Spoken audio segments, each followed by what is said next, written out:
Greetings and salutations, ladies and gentlemen, and welcome once again to the Storyteller's Corner. I'm your host, Joshua T. Calkins Truberty, also known as Byron Assidious. I want to talk today a little bit about gatekeeping.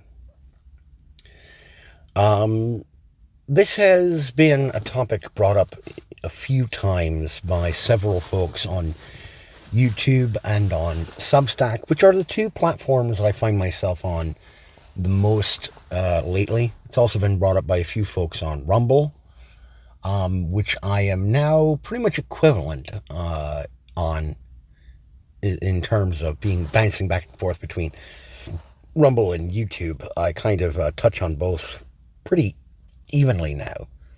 Half of my watch time in terms of streaming or video, uploads on YouTube, half the time on Rumble. Anyway, there's one particular user. I'm not going to name the user specifically, largely because, for the most part, I really enjoy them. But he had a lengthy video responding to someone else who I've only recently started watching, who I also enjoy. There's a bit of contention between the two of them in that there's a disagreement on the practice of gatekeeping. But the larger, better known channel, something that he and several others, I think, get entirely wrong about the whole situation is what exactly gatekeeping actually is and what it's employed for. They falsely claim that gatekeeping was initiated by the fringe left, by folks they refer to as wokies, who I sometimes refer to as wokies.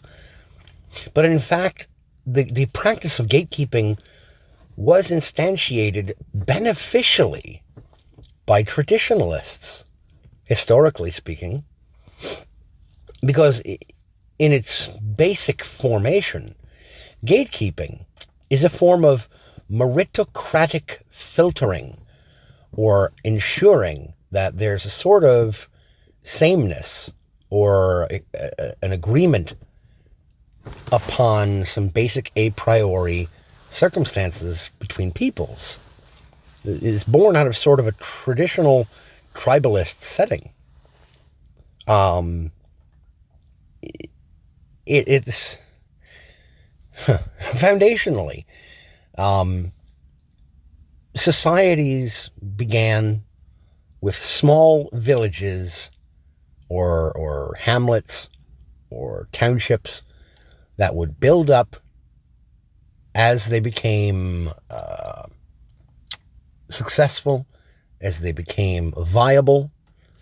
And in order to keep out invaders and exterior threats, they would eventually build up town or city walls in order to control traffic in and out. In order for there to be traffic in and out, they would have to put up gates at some point around the walls. You can see this all the time in medieval style fantasy literature, where there are usually 2 or 3 gates in a city's circumference wall, north and south gates or east and west gates, and usually one other, or a small portcullis. But there are guards who man the gates, and they keep a close eye on who comes in and out of a township, and they make an inspection to determine who should or should not come in or out. We see this in our real life modern world setting as border patrol. Almost every successful nation state employs some sort of or form of border control. That is keeping the gate, making certain that the folks who are coming into your territory are worthy of coming in based upon their practices, their behaviors, what they are bringing with them, and what their purpose is in your territory. Now, if you have someone who is a commoner who lives in the village or the township, the guards have, come to know them over the years, yeah, they're going to let them come in and out pretty much free as they will.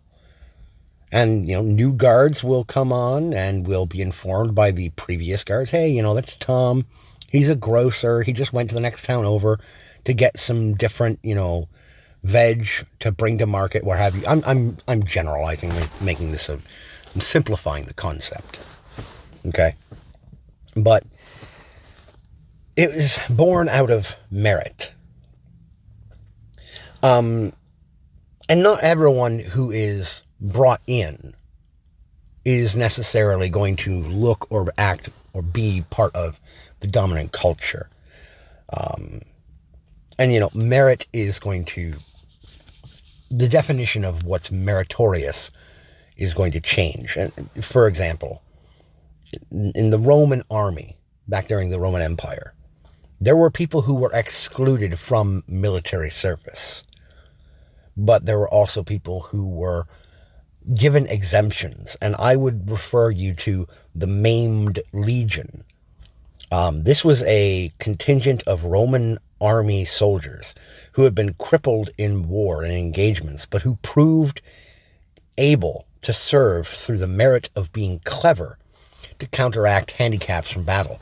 Many of the men in the Maimed Legion had lost hands or arms or entire limbs, legs, but a member of the Maimed Legion who had lost, say, their arm from the elbow up might lash a shield to the remainder of their stump.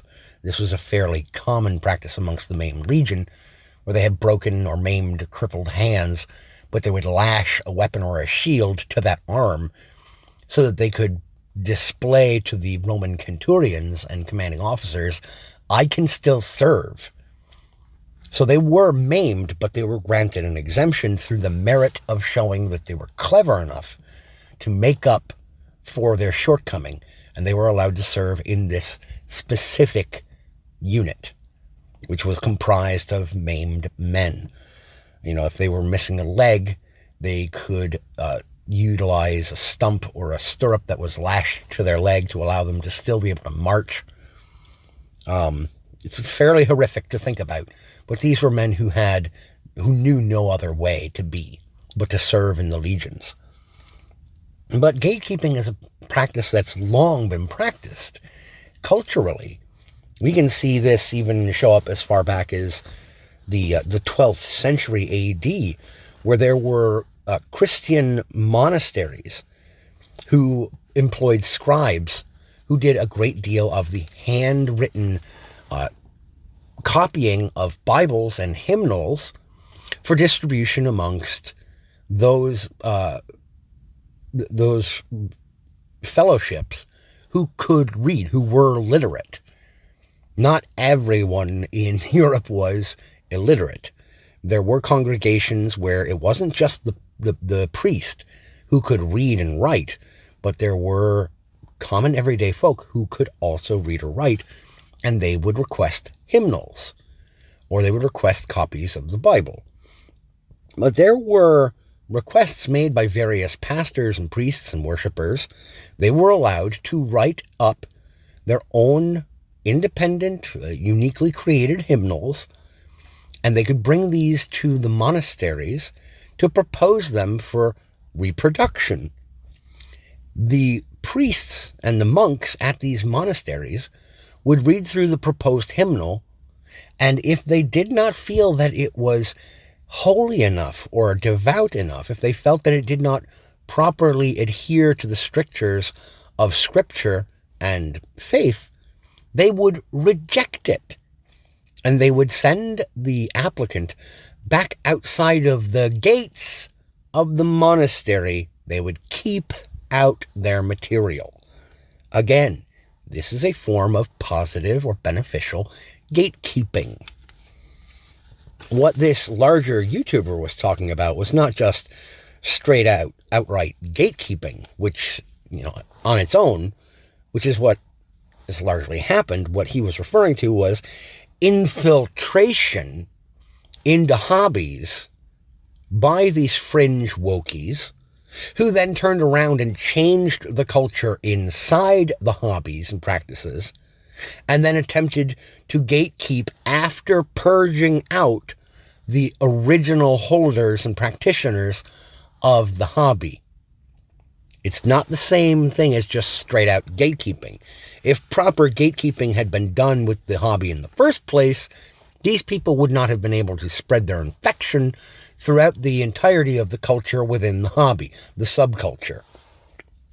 I would point you to Star Wars as a primary example, or Warhammer 40K, where if folks had been a little bit more on edge or on their toes, if they had not been as open-armed and inviting towards anyone who decided they wanted to pick up some dice and a rule book and join the hobby, if they'd been a little bit more skeptical about who could play the game, then it might not have come to this point where now those original practitioners of the hobby, those longtime veterans of the game in question, they're now being shoved out.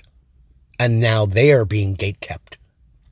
Because the wokies who invaded, they got claim over the territory and decided that they were going to shut the gates.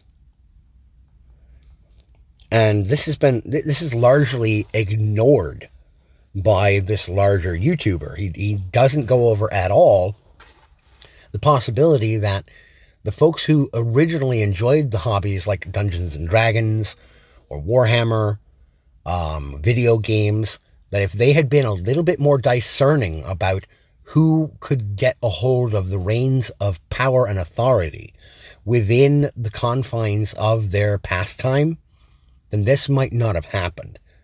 And to tell you the truth, it probably happened in regular publishing way before it hit the hobbies. Long before it hit tabletop role-playing games and video games and what have you. Because we saw indications of this starting to take place back in the 90s. But I understand that for a lot of these folks, they feel like now that the culture is kind of turning back in their direction, that the best course of action will be moving forward to go scorched earth. And to take all right, we're taking back our hobby. You folks who have poisoned it and ruined it, get out. You're not coming back in. We are not only going to take back our original property or our original intellectual franchises, we're now going to keep you out entirely. I don't think that's going to work well. I really don't. Even if the people you're kicking out are a fringe minority and your pastime or your hobby can financially succeed and thrive going forward by returning the favor of the gatekeeping that was done against them, you may be able to continue to flourish financially, but without innovation of some sort, without doing something to either refresh the formula or to keep it engaging, then your intellectual property is also going to eventually fade and, due to entropy, die. I also understand that there's people who feel like all of their entertainment options that they partook of for years, that they're going away. And there's plenty of folks who, like myself, are going to become resentful of that property. I personally am right on the precipice of being completely done with Star Wars. I've not been excited or ramped up for a Star Wars project pretty much since the end of season 1 of Andor. I really enjoyed Andor, but pretty much everything else since then has struck me as absolute slop. I haven't enjoyed much of any of it, and I don't think Disney can turn it around. I absolutely hated The Last Jedi. I despised The Rise of Skywalker, or rather Palpatine, as it should have been properly named. They're lost to me. And I don't have any faith that they'll be able to turn it back around so long as it remains in the hands of the House of Mouse. So I really don't give a shit. And I kind of hate the folks who are in charge of Star Wars right now, and who have been in charge of it since Disney took hold. Rogue One was really good. I enjoyed the first season and a half of The Mandalorian. And I enjoyed Andor. Everything else, dead to me. It's garbage. What I have watched of it has all been massively disappointing. And I'm not coming back to it as a property at all until it no longer belongs to Disney. End of statement. But I don't think that the approach of they'll like us when we win is going to, I don't think the approach of they'll like us when we win is going to work for Disney. They can keep trying to do this shit. It's not going to bring folks like me back, ever.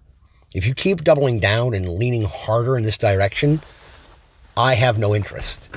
Conversely, if Disney has Star Wars taken back from it, and it turns back in the other direction, if it becomes hardcore anti the folks who have it now, if it goes so hard ideologically in the opposite direction that it becomes overt and nauseating in that direction, I will also not continue to support it.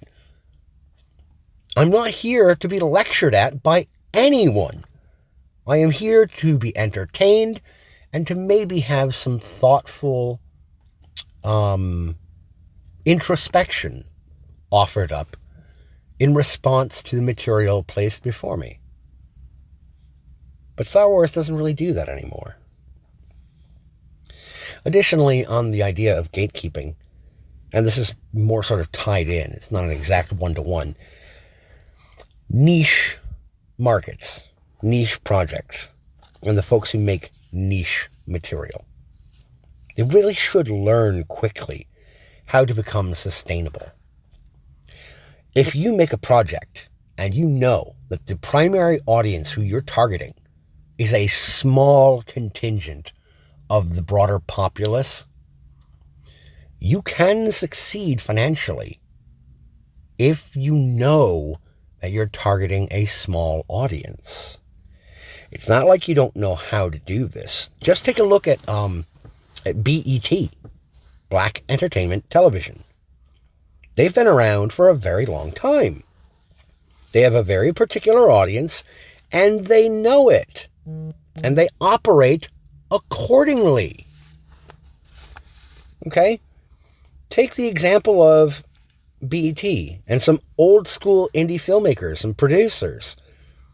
All right, you could point to those as examples of folks who know their target audience, who know the size of that audience, and what they need to do in order to specialize and fill the expectations of that audience and still be successful. The Sundance Film Festival used to be the title shot for movies to move the needle for folks in the Rainbow Brigade, or the Nose Ring Mafia, as Smash JT calls them. Not only did they know that it was the big title shot, they celebrated that fact. They worked within their budgets and their expectations to say, well, we can maybe, at best, hope that this movie, which is full of Elemental P community people and themes along those lines, we know at best we're going to get nationwide maybe 100,000 sales of this movie, 100,000 tickets. So let's make sure that we budget the film appropriately. And they could post a profit. Look at horror movies as a genre. Low-budget slasher flicks in the 70s and 80s, and even today, they make boku bucks when compared to the cost to make them. How do they do that? They hire no-name actors. They get scripts put together and thrown together with one or two film shots. They don't hem and haw over being absolutely visually perfect. They don't rely, the good ones at least, on overblown CGI. They work within their means, and they know how to target their expected audience. And they do so. And that's what allows them to then be successful. The people who make those small niche projects, they're gatekeeping in their own way. They know. Work within the community that you want to aim your product at. And don't blow your wad trying to preach to everybody else. Don't blow a marketing budget you don't have on people who won't watch your shit anyway. That's all for now. Thanks for listening. Take care of yourselves, and as always, keep reading.